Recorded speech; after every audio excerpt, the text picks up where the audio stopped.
Welcome to episode 102 of the XRM Toolcast. In this episode, Scott and I speak with fellow MVP, EY Kalman, the CRM Ninja, about default environments. Now, my assumption is that if you're listening to this, you've probably already accessed the default environment, whether you know it or not, and you may have done things in it that maybe you shouldn't have. So if you need to know anything about the default environment, this is definitely the episode for you. I think I learned more in this episode than I have in any episode so far. So sit back and relax, and let's get started.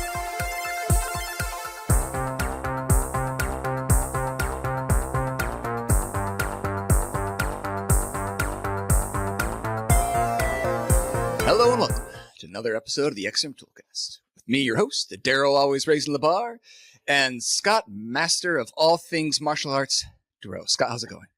Oh, very good. Thank you. Goodness, are you setting me up for a segue there? Yeah, it's been a while. I want to give you a nice softball and like throw it up there and just sail it out of the park.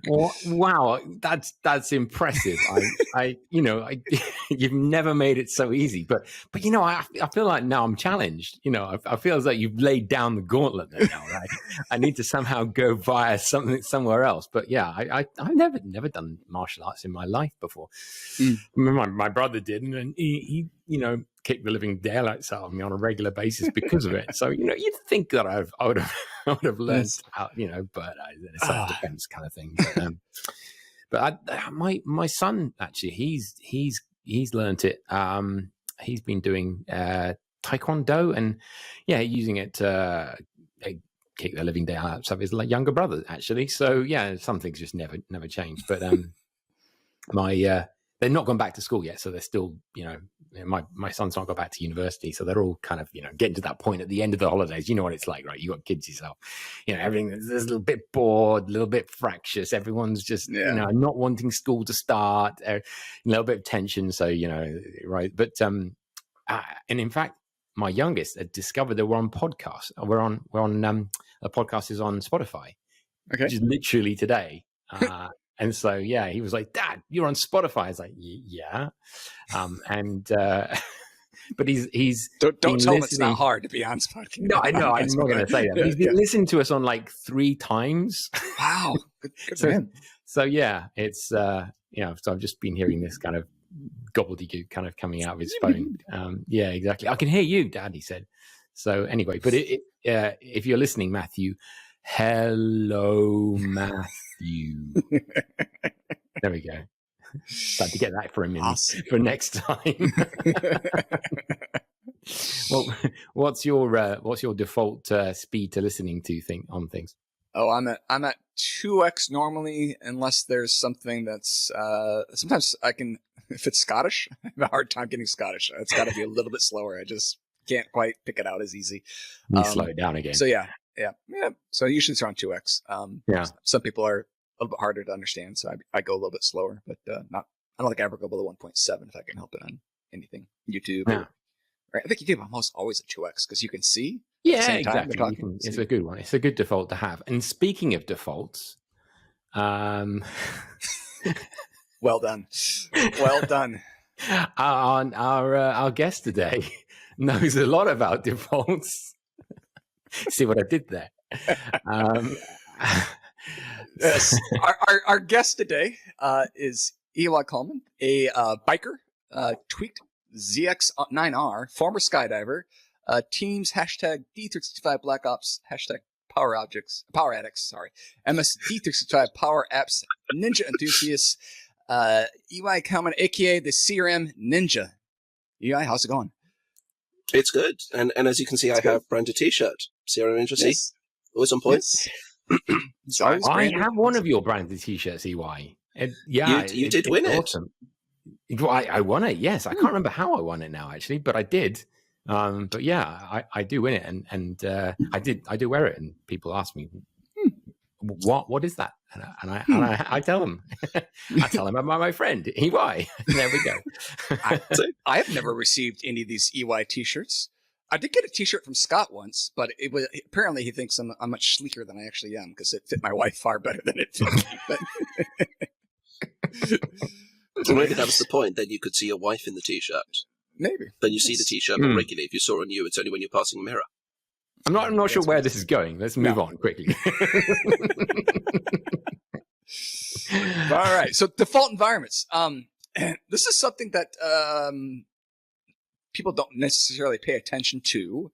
Lots of people mess up and do things that they maybe shouldn't be doing, or they get started and they don't realize they're having some issues. And so I figured this is a great topic. We've been doing, we have been doing a lot of episodes. The episodes we have been doing have been fairly technical. So I figured this is a breath of fresh air to get more into the just standard admin sort of, hey, what is this? What am I need to be worried about?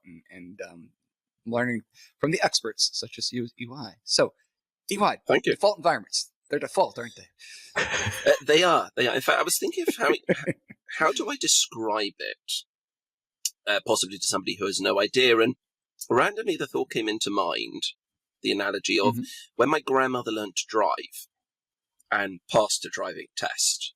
The two were loosely connected, apparently, but this is myth and folklore in my family. But she came back, and my grandfather, whose name was Raymond, went, "Rochelle, you do realize you now have a license to kill?" And she looked at him and she went, "What?" And he went, "Well, everybody with a license, everybody who has a driving license, automatically, is that if you're not careful with things, God forbid, you could hit somebody. You need to be careful." And I thought that analogy was really good, because anybody with a Microsoft tenant, it doesn't even matter if you've got Power Platform enabled for it, you have a default environment.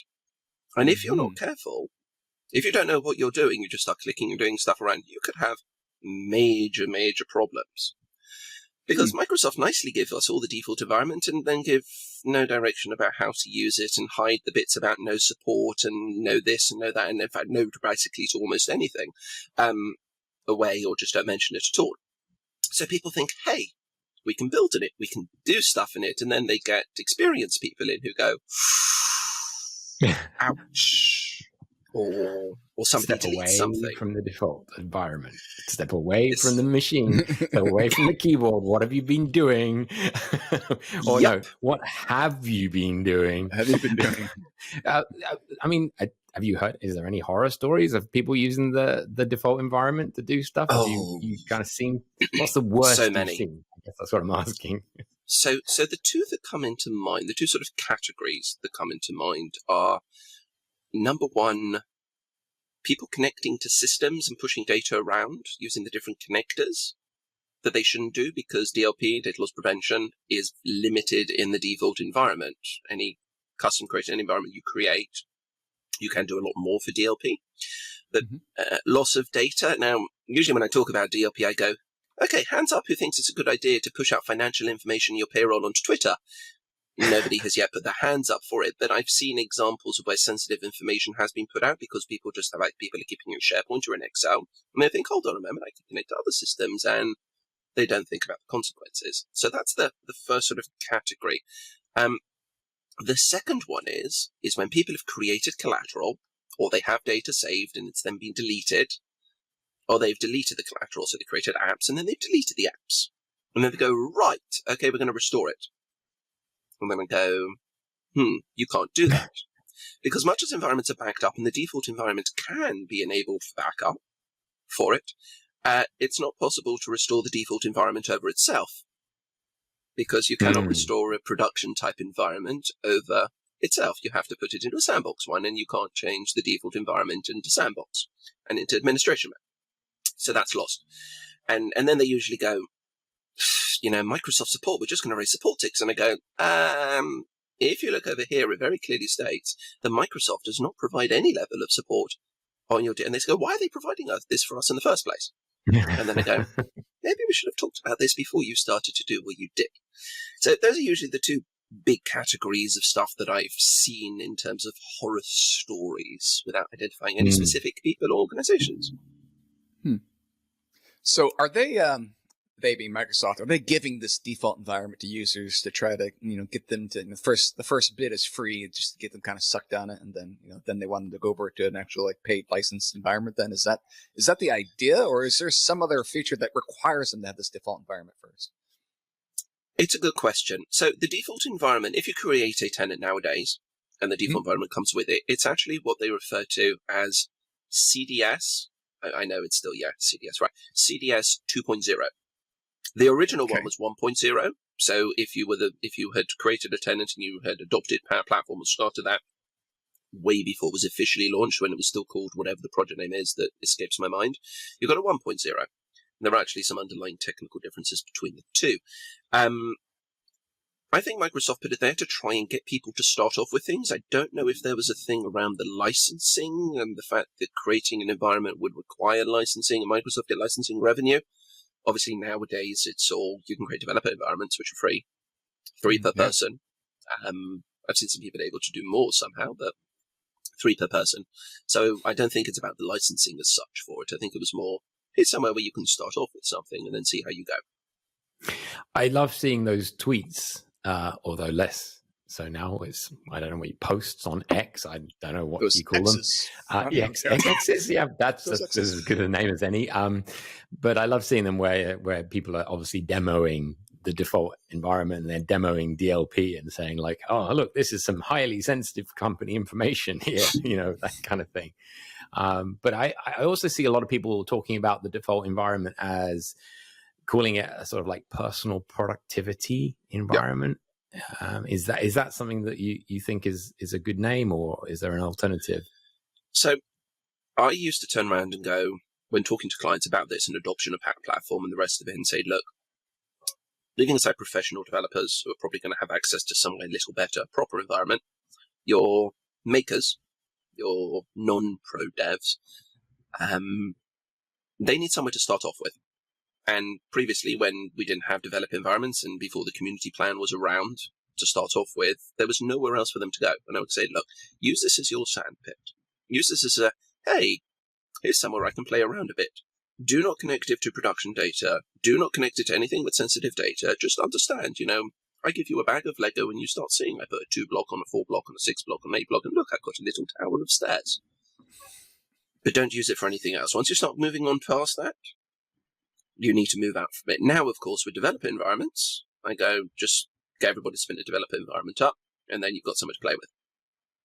But you can't turn off access to the default environment.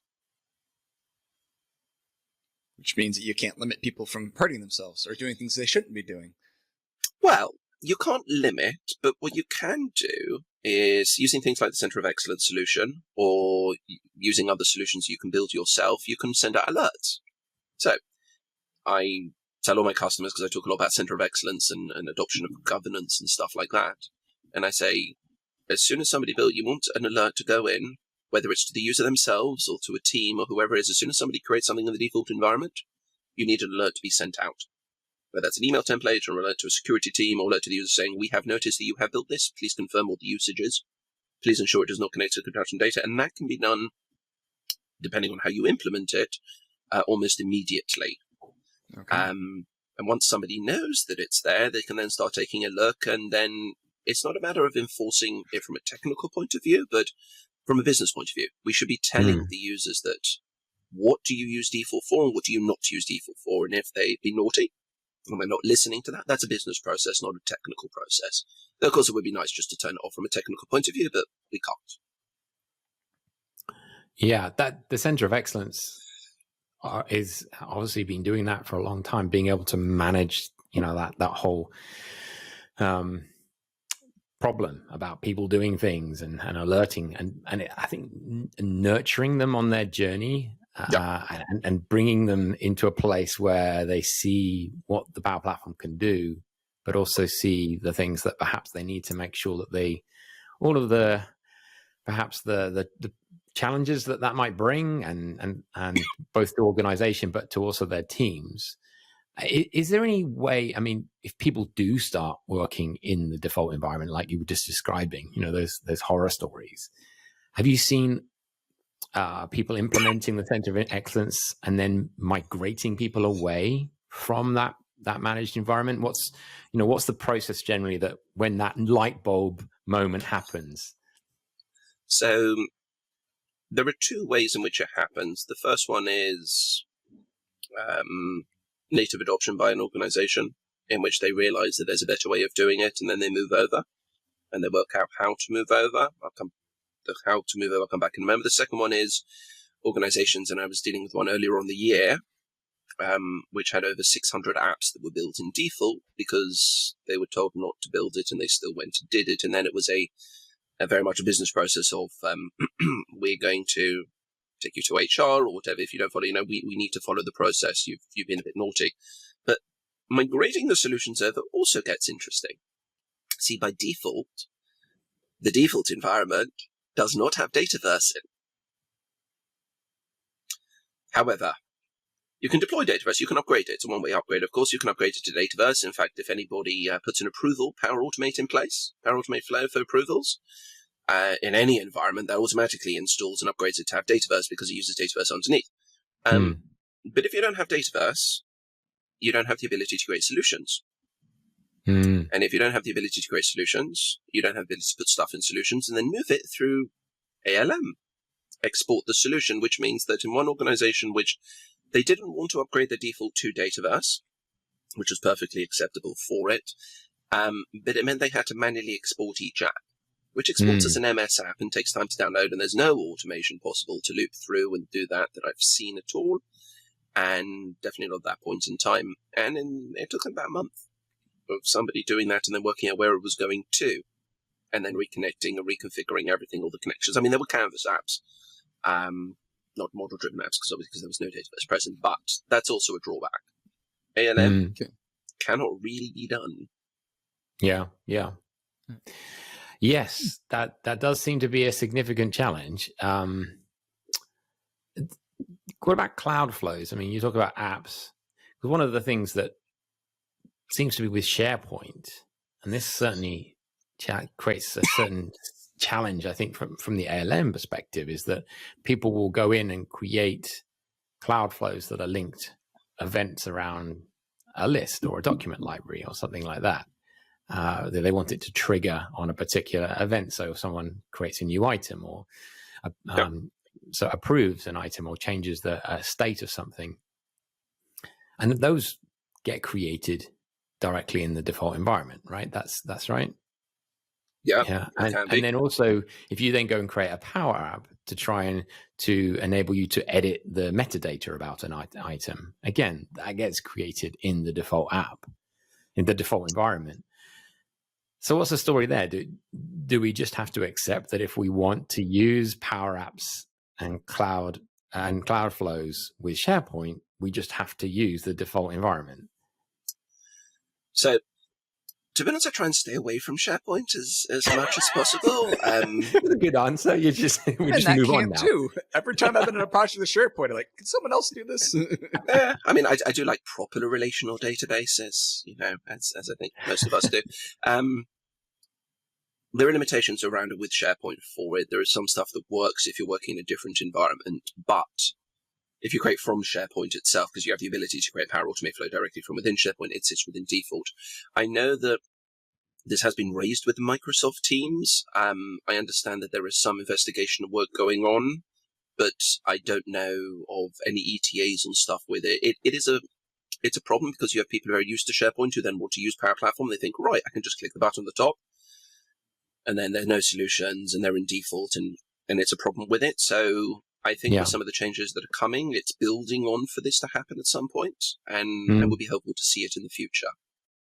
And perhaps that's the nurturing side of things, perhaps that's, especially for Cloud Automate, Power Automate, where you've got cloud flows that are triggered on certain events, maybe that's the nurturing. I see you've created a cloud flow. Well, actually, consider creating a solution here and then using triggers that are linked to SharePoint as part of your cloud flows. But I think some of the complications comes as well as that it's then two product groups, because you have the SharePoint product group who would need to implement necessary code and other stuff for it to allow you to do the right stuff within Power Platform. And I think we all well know that, doing something within a specific engineering product group is can be complicated enough at times when you get two in the mix which need to interact with each other. Things can take a lot longer at times. Well, you have a really great blog. Thank you. The CRM.ninja. Awesome URL there. .ninja. That's a domain, huh? Yeah, that is absolutely. So yeah, the CRM.ninja, and you have a really good blog post on default environments and how to route. I think Daryl would say route. Wait, would you say route? I would say route, yes. Yeah, EY, it's route, right? I'm going to be respectful and say I think it depends on which side of the Atlantic you're based. All right, you're not going to take sides. Okay. Well, in that case, then it should be route then for Scott, because he's on my side now. I said and from. Ooh. Oh no, this has all gone horribly wrong. I'm outnumbered now. Oh dear. Right. Okay. Well, I'm just going to have to go with route then. Yeah. I'll say route. It's fine. I don't mind saying route. Maybe I'll just alternate. Just kind of little Heisenberg uncertainty principle going. So yeah. Oh, so roulette. So no one's happy. Roulette. Yes. Redirect. Let's just give a completely different name. It begins with R. So yeah, if your blog post is actually on how to handle the default environment, and you go into the specifics of what we've been talking about a lot, and also how to redirect people away from that, maybe you can give the listeners a little bit of an overview of that blog post and a bit of maybe history of why you wrote it and where it came from. Sure. So we have our default environment around, of course. We have other types of environment which we create, whether they're production or sandbox, and now obviously developer and such like that as well. And the governance involved in there, the administration, is the general stuff. It's across all of them, albeit with some limitations for the default one, but through PPAC, Power Platform Admin Center. And what Microsoft announced last year was something called Managed Environments, which was exciting when it got its own logo. Can't say icon because Ben Vaughn would absolutely kill me. But when it's got its own logo, because it's when a Microsoft product gets its own logo that it's properly entrenched and a real product, which comes with a lot more governance on the top, reporting, and some really souped up features as part of it. It does admittedly require that everybody has a premium license. So anybody with M365 SKU and E3 and E5, you won't be able to do anything. All users within that environment, regardless of what they're accessing, whether standard or premium, do need a premium license. It allows you to limit the number of users in there, the number of times apps are shared, the number of times Power Automate flows are shared. It's got a lot more reporting and metrics on the collateral that's in it.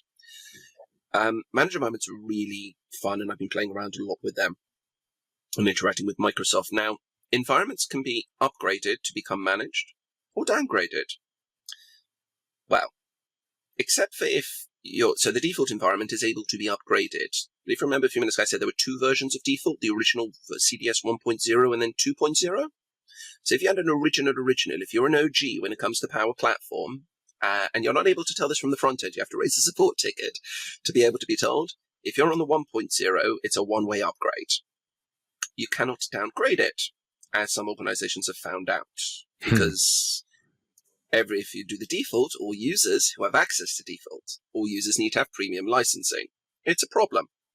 Although admittedly it does lock users out of it, so it's some sort of control. But there are some other things around where organization can decide whether managed or not. But one of the things that's coming, it's not in GA yet, but as Charles Lamana announced it at European Power Platform Conference in Dublin a couple of months ago, is routing. Yeah, I said routing. And the concept of routing, direction, right? If you think of an intersection, because in the UK we can also call it a traffic intersection, right? Or a junction. Your car's coming and traffic lights are out, and you get a lovely policeman or some council busybody in high yellow viz with a big, gloves or whatever, and they're pointing traffic into different locations. So they say you can go, and then you stop, and then right, and they're doing that. I mean, we've all seen it at times. It's great, and we think as children that would be a great job to do. I can tell you as an adult, having done it for events, it's actually not as fun as it sounds because everybody gets annoyed with you haven't let them go. But what is coming with managed environments is going to be the ability to route users. Now, there are going to be some different capabilities. So it will allow users, for instance, to open up, if they access make.powerapps.com or make.powerautomate.com, it can automatically put them into a specific environment, regardless of where they navigate to. It can put them back in the last environment. Or you can you're going to be able to turn around and say, based on which environment they are trying to access, put them in a different place, and there will be conditions around what to be done. So if you say, if as a new user you're going into default, push them somewhere else.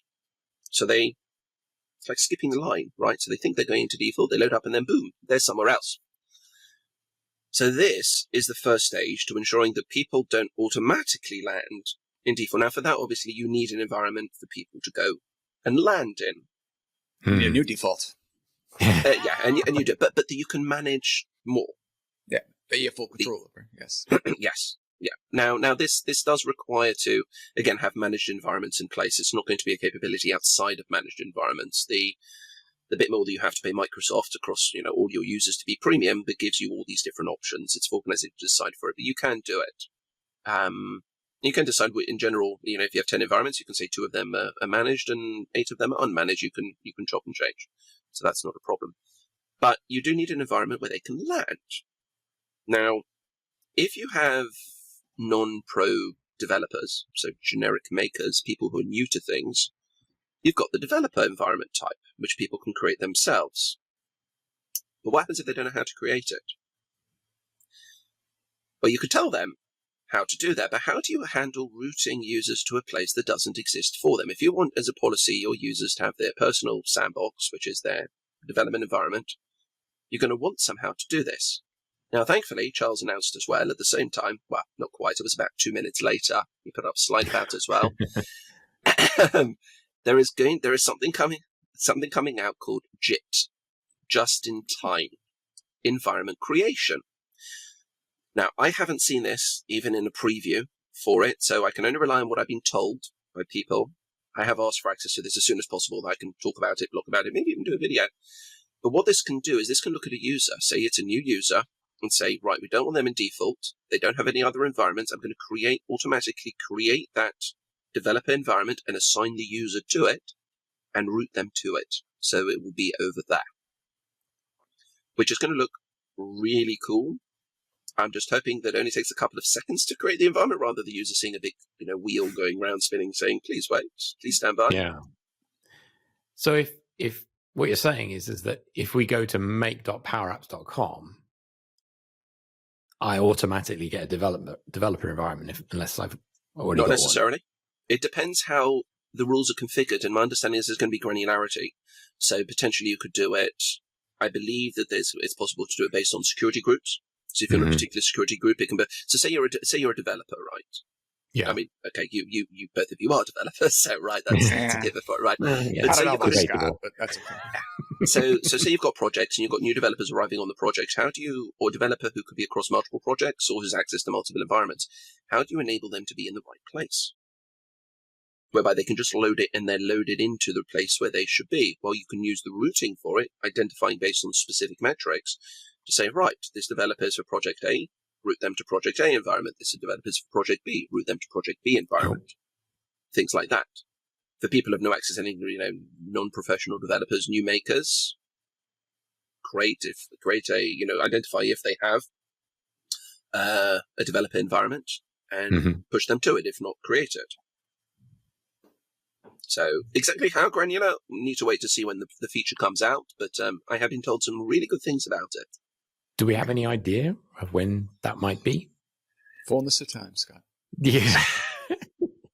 I was there, right? I can't remember him saying there was any specific time on it.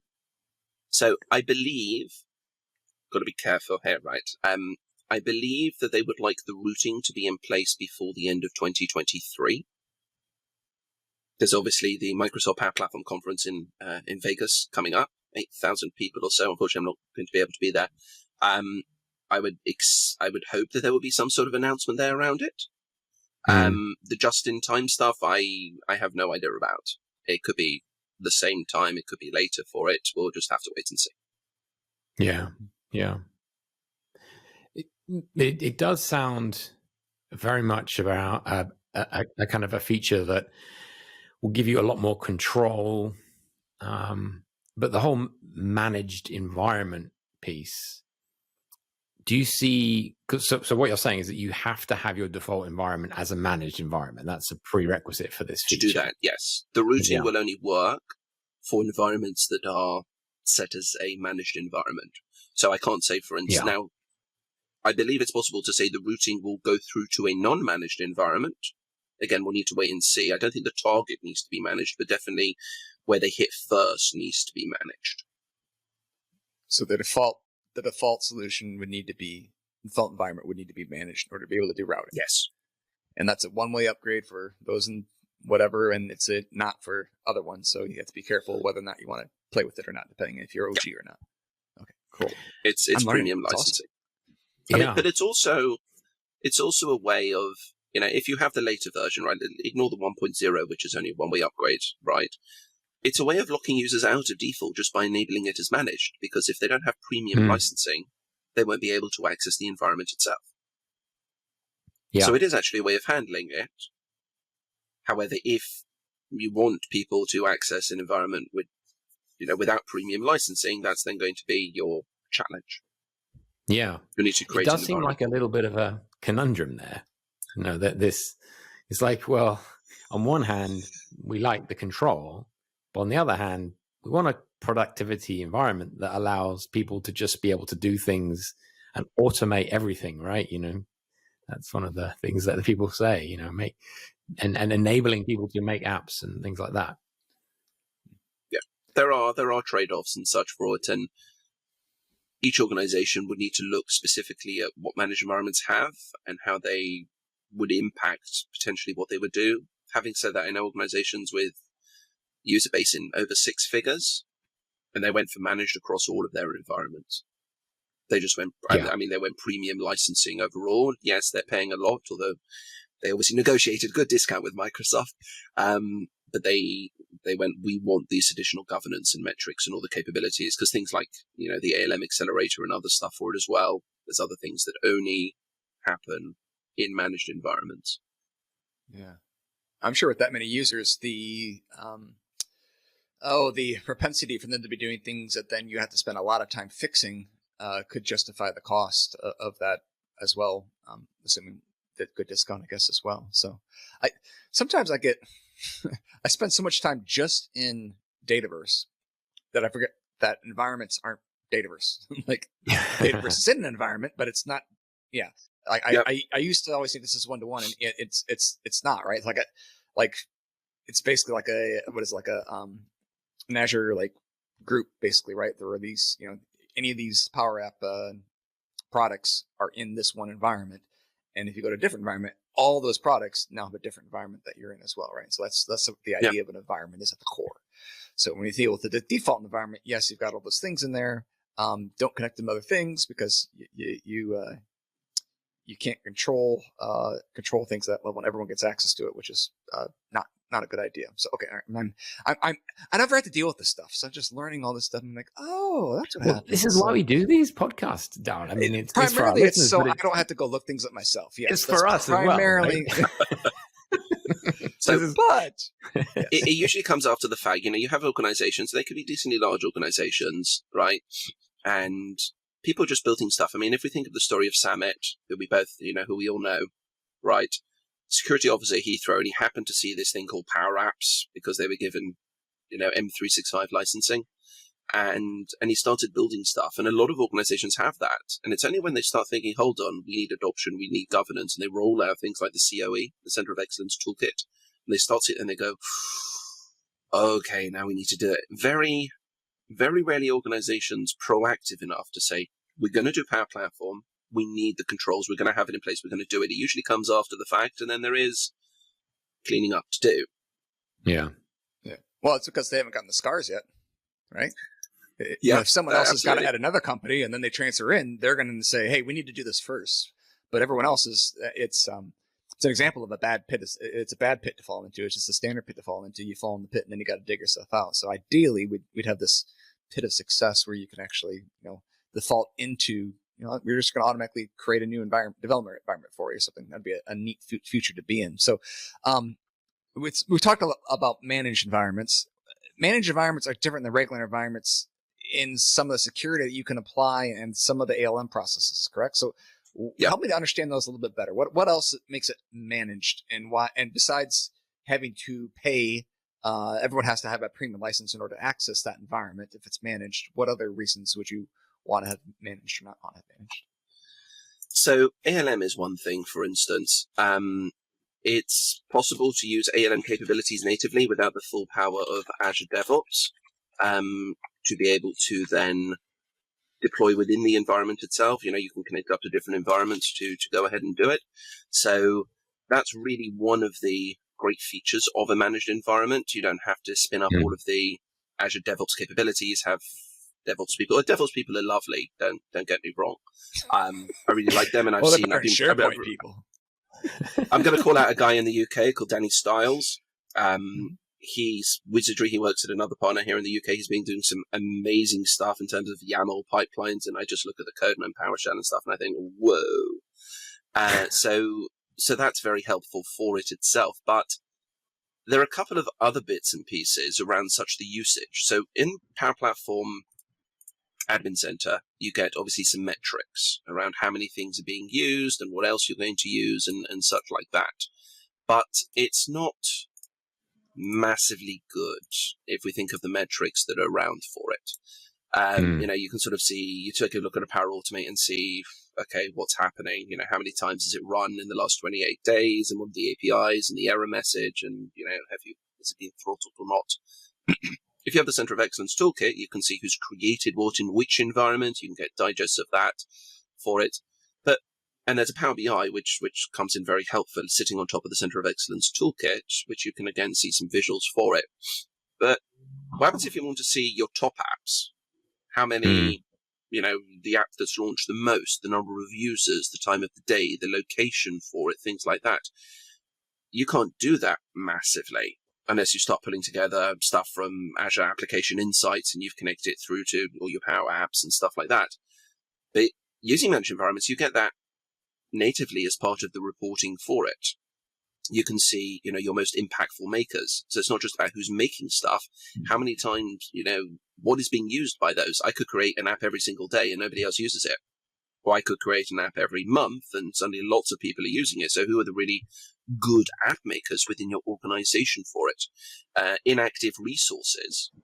So what resources are not really being used? Again, you can dig out metrics from elsewhere, but managed environments just brings it all together really nicely into a single package, which can then be sent out. It's sent out automatically on emails for it. And the emails you get across all of your managed environments unless you've excluded them. So it gives you those sort of metrics. So analytics is the first really good thing that I think to have in place for it.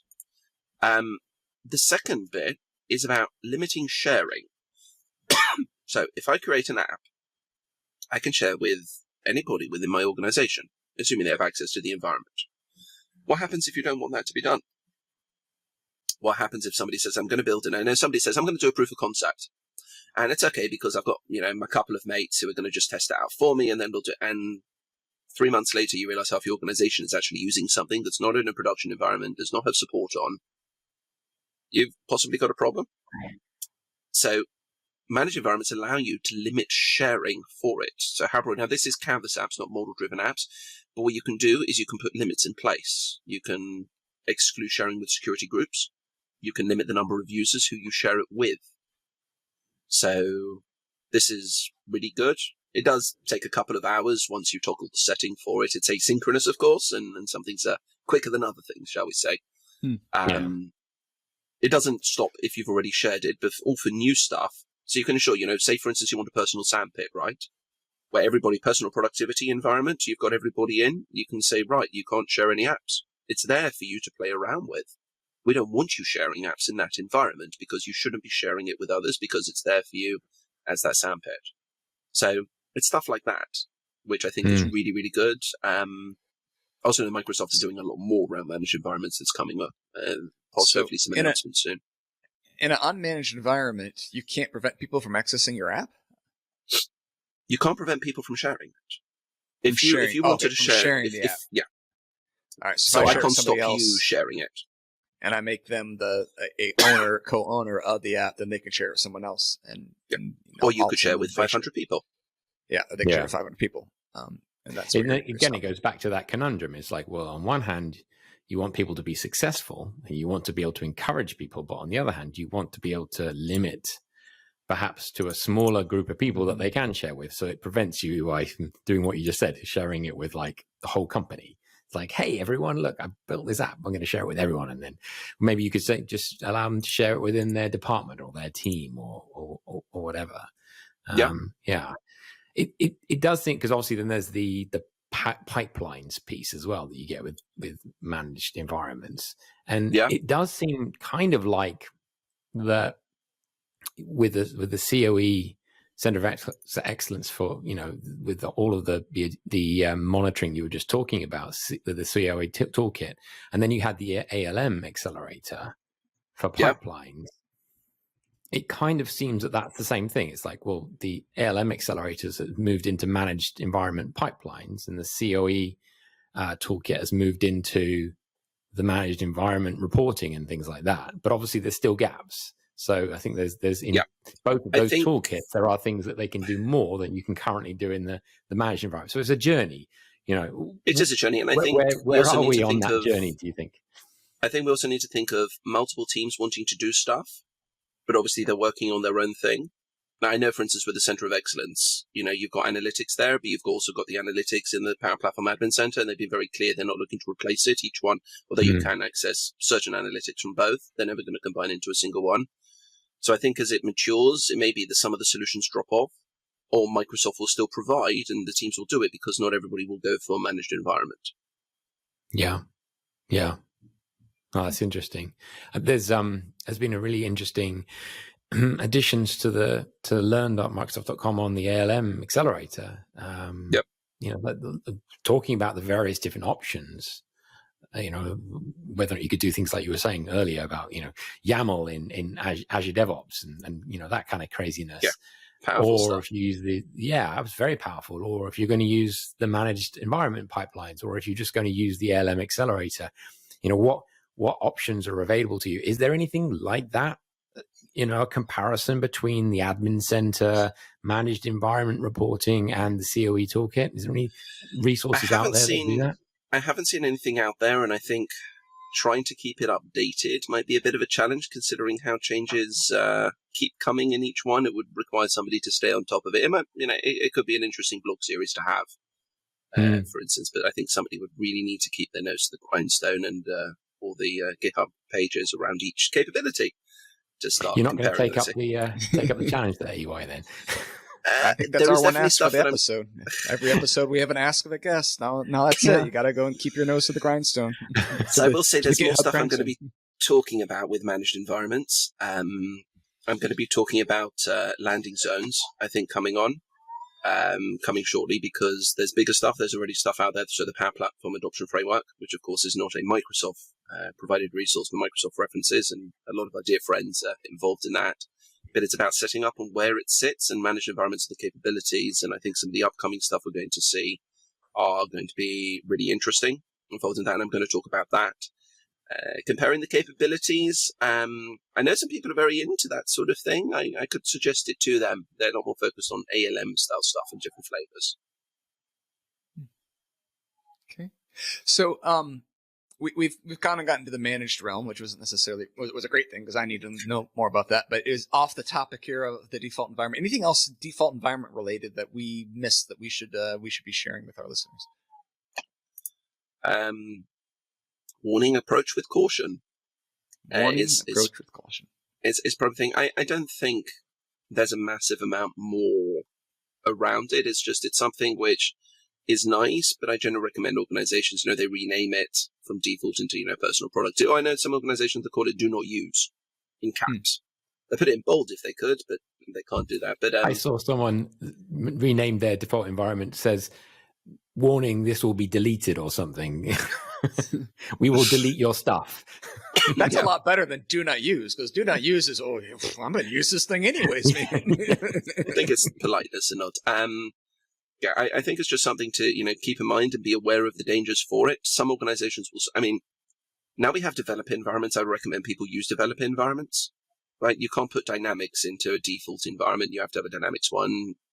Everything that you're capable of in the default, you can spin up a developer environment. So in some ways, I think it is sort of legacy, but I don't think Microsoft is going to be getting rid of it. Oh, one other question. Is there any reason why you wouldn't want to add Dataverse to your default environment if you happen to not have it in there?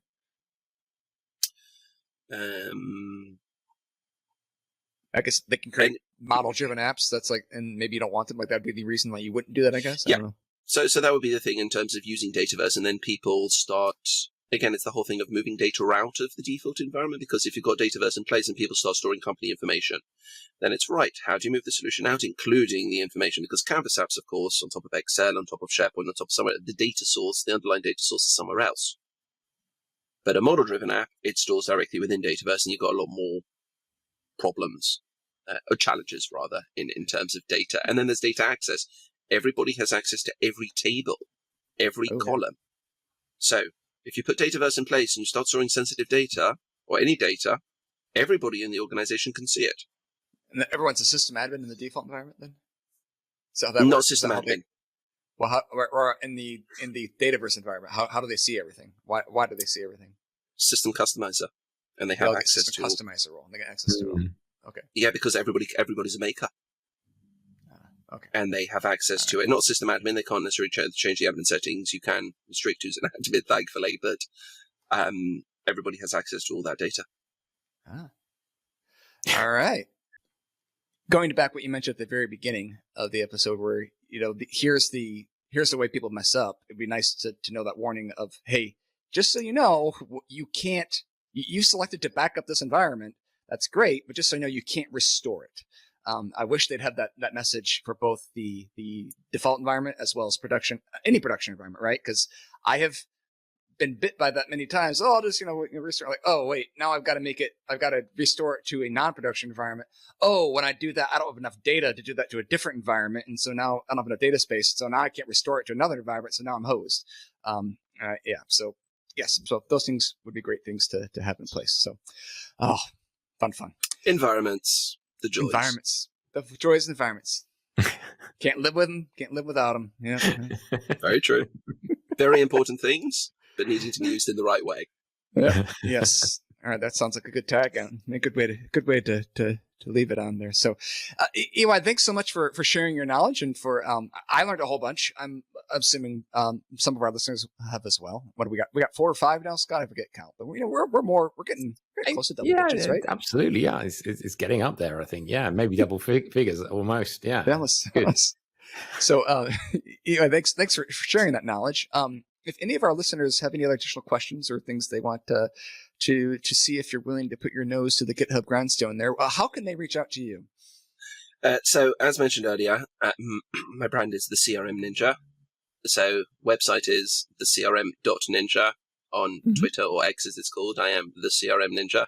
On LinkedIn, I'm linkedin.com/thecrm. You can see the thing there, right? Right. I know listeners just listening, not watching, they can't see the branded t-shirt, but yeah. So I'm available on most social media platforms under the CRM Ninja, and they can reach out and drop me a line.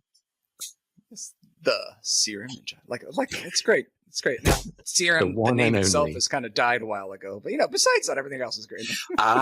So I define CRM as client or customer, and we're all clients, whether internally or externally, and we're handling data. It doesn't need to be dynamics. It's all data of some point for people, to people.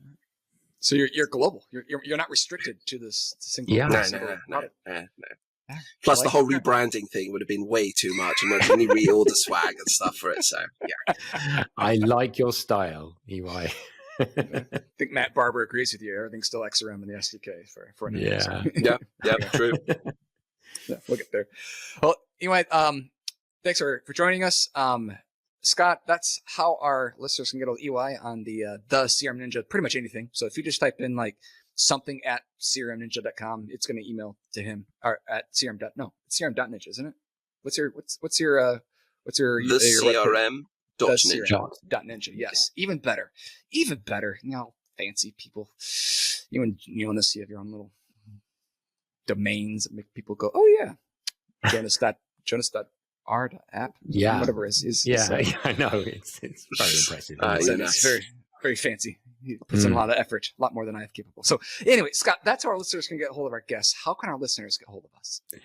Well, Daryl, a not so fancy domain name, but we are not renaming it from XRM at all, ever. So cast@xrmtoolbox.com. Email us. We'd love to hear from you about any questions or any suggestions, and on X or LinkedIn at XRM Toolcast. Yeah. EY, it's been an absolute pleasure having you on our podcast. And thanks ever so much for staying up late as well. So we really appreciate you doing that with the time zones. And yeah, thank you. Thank you so much for having me on it. It's been an absolute blast. Awesome. Yeah, I hope to see you face to face soon. Most definitely. All right. Have a good one. Bye, guys. See ya.